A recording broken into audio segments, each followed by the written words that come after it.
Saturday, October 3rd. So we don't have any meetings to tell you about today, but we wanted to let you know who's on our show. Now, we visited with Dr. Yi Elaine Wang, and she is from Harvard Eye. Lots of great information from her.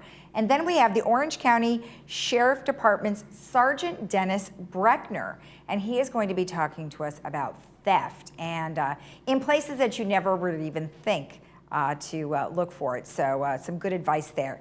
All right, let's go ahead and jump right into our resources that we normally give to you. And now, of course, it's covid19.ca.gov.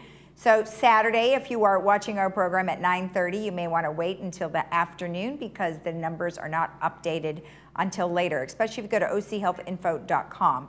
covid19.ca.gov is the governor's reopening plans, and then there is a hotline, 714-834-2000. Of course, you could always go to our website, which is lagunawoodsvillagealerts.com, and you can email us at info@lagunawoodsvillage.com.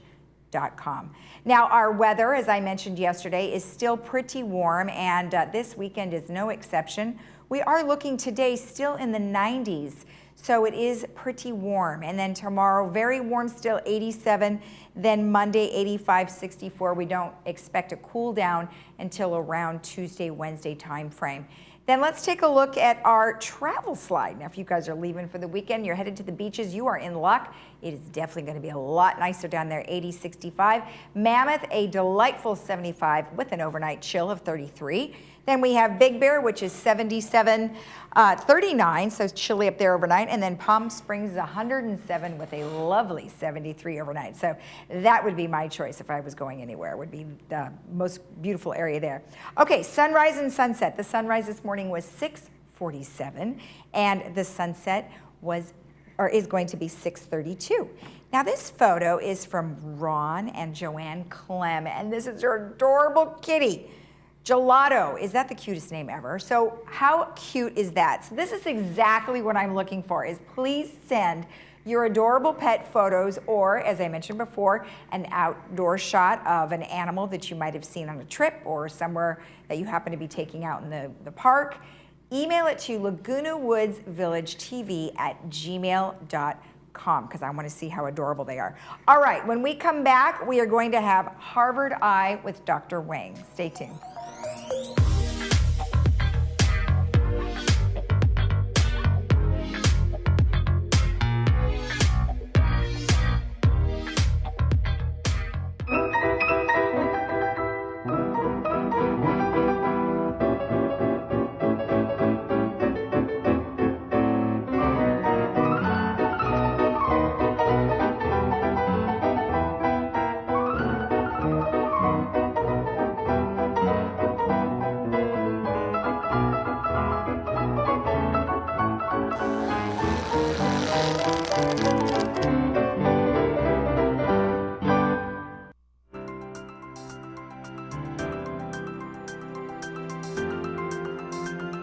Welcome back. Well, today I am joined by Dr. Yi Elaine Wang, who is here from Harvard Eye. Well, welcome. It's nice to meet you. Very nice to meet you. It's my pleasure to be here. Thank you. Well, we do have a lot of doctors come on from Harvard Eye, and everybody has their specialty. And of course, you are going to talk to us about one particular procedure that has been around for quite some time. Right. So tell me, I mean, I would try to pronounce it, but I think I might butcher it. So I'm going to let you do it. That sounds good. Yeah. So yes, a lot of our doctors from Harvard Eye do come on to the TV, and really, really appreciate this opportunity to talk to people about the procedures and laser treatment like I'm talking about today. Especially my specialty is in glaucoma. And most people know glaucoma as, you know, something, you have a problem with your eye pressure. And for the most part, we use eye drops. And when I talk to people about, you know, there's another option, you can use laser treatment to treat pressures as well. People tend to, you know, be surprised by that. And so I feel like this would be a great opportunity to talk to people about this very non-invasive laser called selective laser trabeculoplasty. So it is a very safe and effective procedure to lower eye pressure, like I said, for a patient with glaucoma. Mm-hmm. Just to remind everybody, last time when I was here at TV6, we talked about what glaucoma was. And just to remind everyone, refresh your memory, it is a leading cause of irreversible blindness for older people, especially you are above the age of 60. Unlike cataract, which people are more familiar with, which is a reversible cause of blindness, you can have your cataract surgery and voila, you see a lot better. Glaucoma damage is permanent. So that's why we're usually very careful, cautious, and trying to identify glaucoma and treat glaucoma at the very beginning, so we don't miss the opportunity of prevent some blindness from you can get from this disease. Right, right. Yeah. So one of the just some just to put it in a bigger picture, a lot of people don't understand the magnitude of this problem, and it's actually a pretty prevalent problem in the United States. One of the studies that the National Eye Institute estimated in 2010, there was only 2.7 million people in the United States with glaucoma. Now, 10 years from today, in 2030, there will be 4.3 million, so almost double. And then another 20 years from there to 2050, there will be 6.3 million. So it's really increasing at a very, very high rate, especially for people who are older. And as our society is becoming more and more older as well, I think it is very important for us to identify this problem and know the different options that we could utilize to treat the problem. Do you have any idea, or did the research show any particular reason for the increase? Yeah, so I think number one is that the population base is just larger now and people do live longer. And glaucoma in general is an older people problem. It's a degeneration of a structure in the eye, which is the optic nerve. So I like to tell my patients to think of it more like your cataract, like your thin hair, like your joints, different joints, and things just kind of part of the aging process. That being said, if you have a strong family history, you have had trauma in your eye, you've had other injuries in your head area, those are other risk factors that could make you more susceptible to this kind of damage in the eye. But overall, aging and family history. Okay, Yeah. I see. I see. Well, what exactly is the laser treatment? How does it actually work? Yeah, so one of the slides that I'm showing right now actually shows the structure of the eye. On the top of it is the clear part of the eye, which is the cornea. And when you look into the mirror, that clear part with the reflex, that's the cornea. And the other part of it is the iris. So iris is the color part of the eye. Some people have brown, dark, blue, green, different colors of the iris. Where that dome-shaped cornea and the iris, which is like a donut shape because there's a pupil in the middle, when those two structures meet, that is the drainage angle. So that drainage angle is actually a very intricate anatomical structure in the eye. It's a 360 canal system. It allows water or fluid in the eye to drain from the inside to the outside. It's completely separate from your tear system. It's not your tear. It's a type of fluid that we call aqueous fluid. That's sort of like analogy to it is the blood for your body. It provides nutrition for the small structures inside the eye.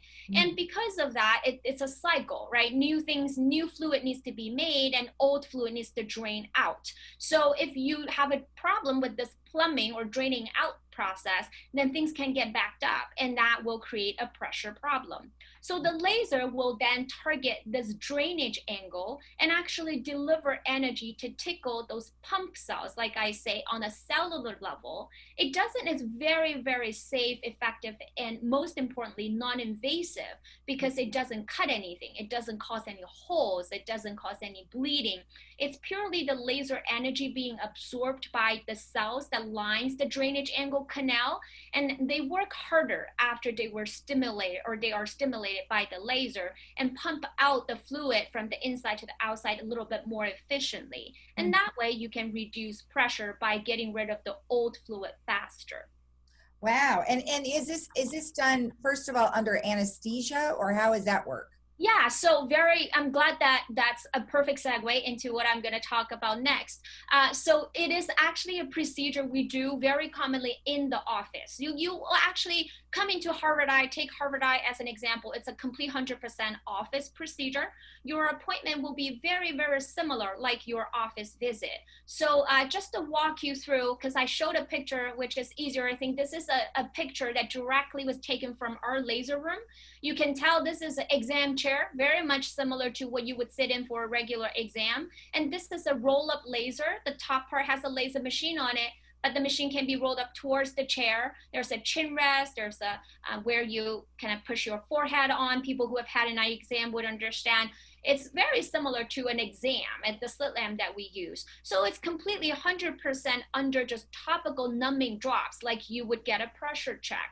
And so it's very safe. Some doctors do it in a surgical center, but there is no anesthesia involved, and you're completely just, normal self. And more importantly, there is no pre-work that you need to do. Some people think of laser more like a surgery. You gotta clean your lids really well, no eye makeup for a few days, and you gotta use antibiotics and things for 3 days before the procedure. It's none of that. You don't have any homework that you need to do before the procedure. You come in, and I like to walk people step by step. You come in, first thing you come to our new office location. We moved offices. You Right. park your car, and we validate your parking, which is always a good thing. And you come up to the third floor through the elevator, and you check in at our front desk.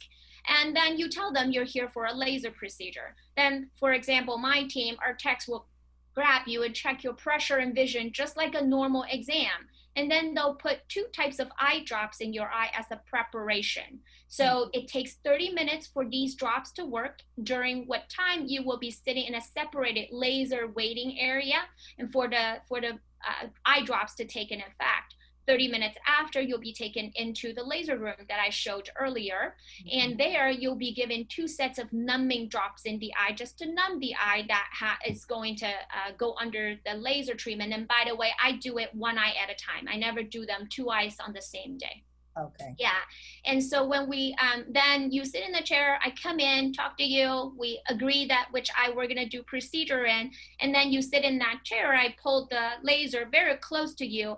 And after that, there will be a contact lens that I will be using, which is also shown here in the slide. It's a tiny little contact lens. I'll put a little bit gel in the lens, so it provides maximum comfort against the eye.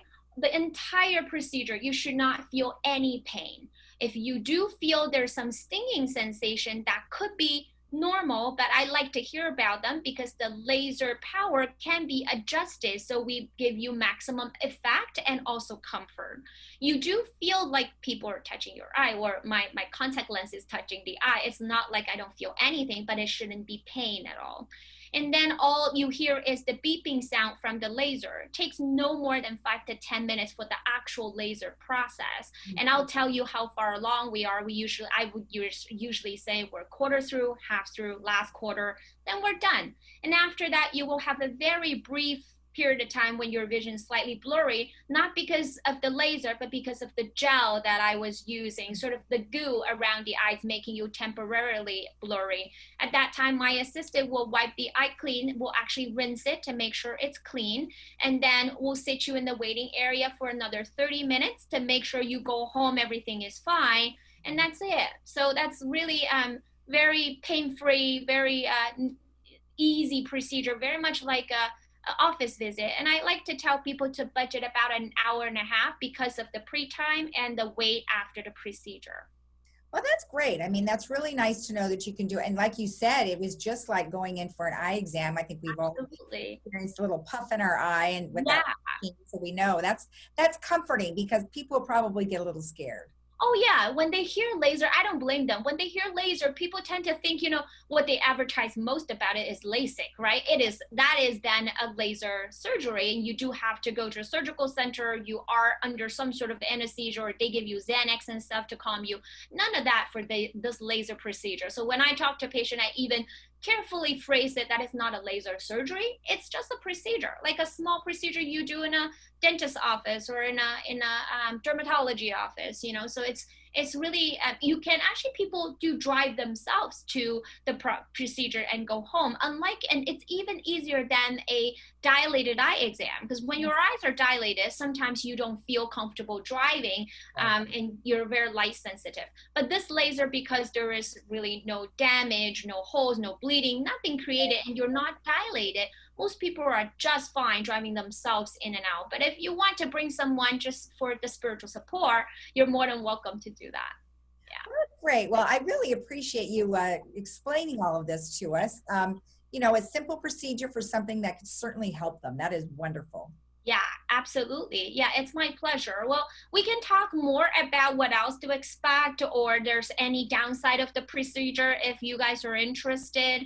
But otherwise, it's a very effective. Most important thing is that I like to stress that it's a very effective and safe procedure, and you've nothing to lose. Most people think of laser procedure or surgery in a way something as a last resort, like I'll try topical stuff. If it doesn't work, then we'll talk more about the invasive things. But this laser is really, I like to change people's way of thinking. That is, you can consider that as the first treatment you get for glaucoma. You don't even have to wait until the drops don't work, because the trick about this laser is that it works the best. It's very effective, but it's worked the best when your pressure is actually the highest. So when your pressure is high, to bring down 10 points, it's easier. Say I'm bringing it down from 30 to 20, it's actually easier with the laser than from 20 to 10. So I like to say, because there's very minimal downside of it, it's pain-free, why don't we try it from the get-go? And if it doesn't work, it's never too late to start an eye drop anyway. And that's something we're more comfortable with anyway. All right. Well, wonderful. Well, I appreciate the information. Thank you for being with us today. Thank you for having me. It's my pleasure. All right. And we'll be right back after this.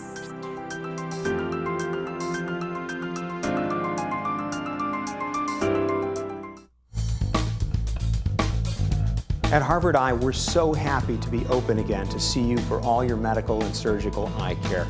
We're taking great care to protect everyone from COVID-19 by seeing fewer patients, spacing out chairs in our lobby, sanitizing our office constantly, and doing much more. The world is changing a lot, but what hasn't changed is we're honored by your trust and confidence and committed to keeping you safe. We can't wait to see you.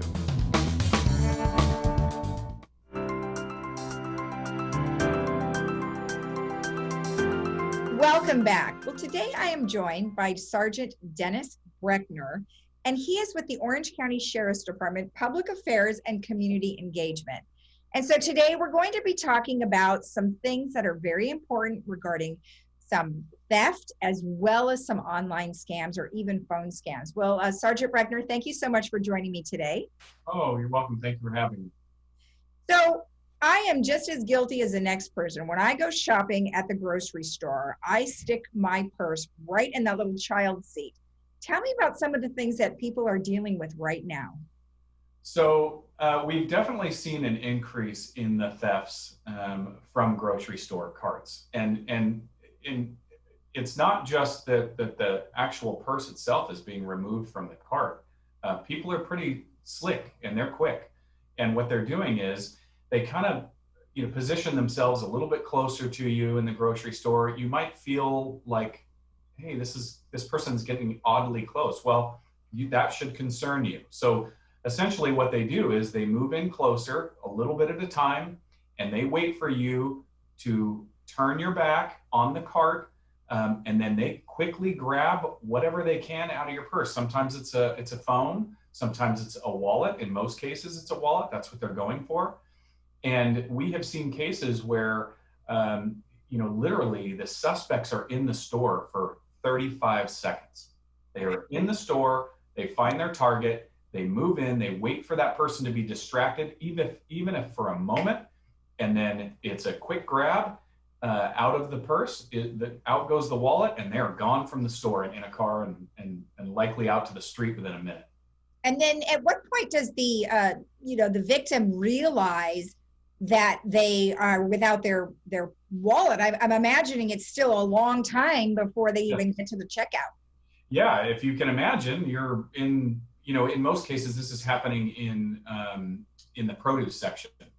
because there's a lot of things and to look at. You can walk a distance from your cart because, hey, the onions are over there. I thought they were right here.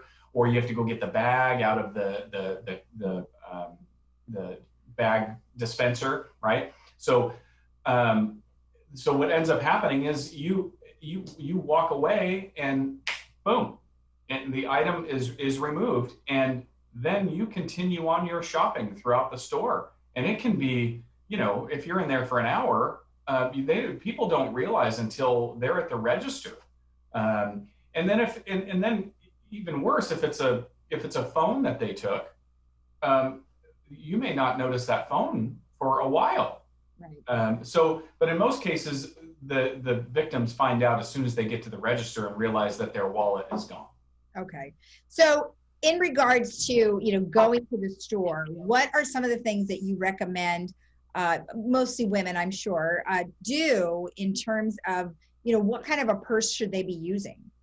Well, definitely if they cannot hold their purse, or a fanny pack or something. I know those have come back and people are wearing those now because they can keep it close.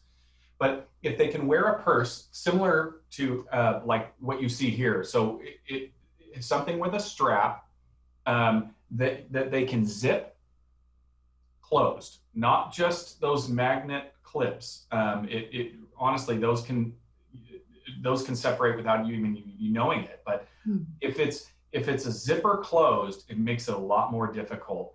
And what I suggest that you do is, if you can't keep your purse on your person, if you must keep it to the on the cart because you're just it makes it difficult for you to do what you need to do, then at least use like a carabiner clip like this here, and use this clip to attach that strap or some sort of ring to the cart itself. That way, and then seal that purse up. Even if you have to kind of twist it and turn it upside down, so that it just makes it difficult for somebody to come and kind of move in quickly and grab stuff. Right. I actually am surprised that this is happening more so now, primarily because you think people would be a little more worried about getting close with the COVID. So it's not preventing anyone from theft, right? That's right.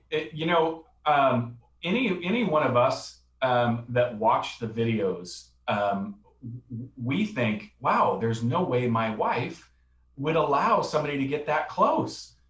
But listen, you're in the grocery store. You're not expecting to become a victim of something. It can happen to any one of us. Right. You're just, not all of us are thinking, that we're going to become a victim at any time. We like to go through life hoping for the best, right? And when you're in the grocery store, you're kind of in your zone. But here's the thing. You've got to pay attention to who's around you. You've got to pay attention to how close people are. If it seems that somebody is getting unusually close, well, then distance yourself. Right. Simply distance yourself. Maybe grab your bag, hold it close to you. That might tell that person, hey, they're on to me, and move on to likely another store. Okay. Well, that's really good advice. Yeah. Now, some things that we were talking about before we came on were in regards to, online scams, but more importantly, phone scams, because there's so many of them right now that are going on. I mentioned, there's a warrant out for my arrest kind of a thing, but there's a couple others that are really targeting right at seniors. What are some of those? So, for a long time, we were getting those Medicare fraud calls where somebody, essentially, they're claiming to be with the Social Security Administration, or they're claiming to be with Medicare, and they simply reach out to seniors. And before today, long ago, that they would use a Social Security number as your Medicare number. And obviously, because of identity theft, that has all been fixed. But they will still call you in an attempt to get your Medicare number and or your Social Security number. And they're swift. What they'll ask you for is, they'll tell you, listen, I want to protect you. I don't want you to give me more information than you're comfortable with. But what I'm going to need from you is the first 3 numbers of your Social Security number. And then the conversation evolves. And what they don't realize is, over a period of time, they're going to then ask for, okay, you know what, do me a favor. I'm going to start something else here. I'm going to try a different way. I can't seem to find it. What's the last four of your social? And so slowly but surely, what they end up doing is they end up giving their entire social security number. Wow. And yes, so they're swift. Listen, this is what they do for a living. So if they can be successful, even if only a percentage of the time, well, it's theft. So, it's all a win for them. So in terms of phone calls, I mean, wouldn't you say the majority of these companies, Medicare, IRS, any of these folks would normally not phone call you, right? That's right. Number one, I don't even know that the IRS knows my phone number, let alone are they everything. Right. Yeah, that's true. But yes, they are not going to call you. Most agencies like the FBI, like the IRS, they're going to send you a letter in the mail, right? Because they want a tracking history too. They want to know that, hey, this thing was mailed, it was then received. Sometimes it's going to come certified mail, depending on the severity of it. So yes, they're not going to. First of all, we as law enforcement will never call somebody and tell them, hey, you have a warrant out for your arrest. One thing I want to caution your viewers too is be very careful about anything, anybody that is asking you to make payment in the form of a gift card. That should be an absolute red flag. Number one, we as law enforcement, we don't take people into custody and hold them expecting a family member to pay with gift cards in order to get them out. You'd be surprised. I've seen people lose thousands of dollars. Wow. Because they think that there is a warrant out for their arrest, or they think that their iPhone has been compromised, and they, in order to make it right, with Apple support, they need to pay with a gift card. And they will stay on the phone with people and walk them all the way through the process of going to the store, purchasing the item, peeling off the back of the gift card, and giving. And once they read that serial number off, it's gone. Wow, I had no idea. That's just a shame that they take advantage of people, especially the one where you're saying about the social security number, because that would be so easy to do if you're having a conversation, because then you would have maybe forgotten that you already gave them the first three. That's exactly right. Yeah. Wow. Well, that's great. That's crazy and scary all in the same time. So if people had questions, where would they go to learn about some of the things that you talked about? Well, you can go to the Orange County Sheriff's Department website. There's all kinds of websites out there, but I urge them to go to the Orange County Sheriff's website. They can also call my office. I would be glad to discuss those issues. I have met with many senior communities, and I would be glad to discuss any problems they might have. Okay, perfect. Well, thank you very much for your time. It was very nice to have you on, and I'm sure we'll see you again. You're welcome. Thanks for having me. You're welcome. And we'll be right back after this.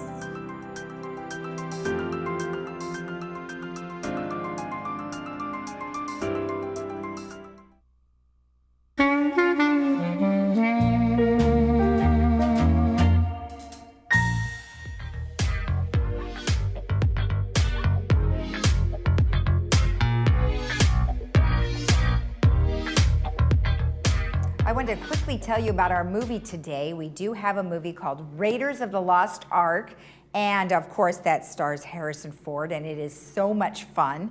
That will be today at 3 and 6 p.m., so 3 with subtitles, 6 without, and that is brought to you by City of Hope. Let's take one last look at our weather. And again, it is very warm today, so make sure you stay hydrated and stay in the shade, or maybe take a dip in one of our pools because they've reopened some of them for expanded hours. So today we're looking at 90, 65, 87, 67, and then Monday 85, 64. Have a great day in the village. We'll see you again here on Monday morning at 9 a.m. Enjoy the rest of your weekend. Stay healthy. Bye-bye.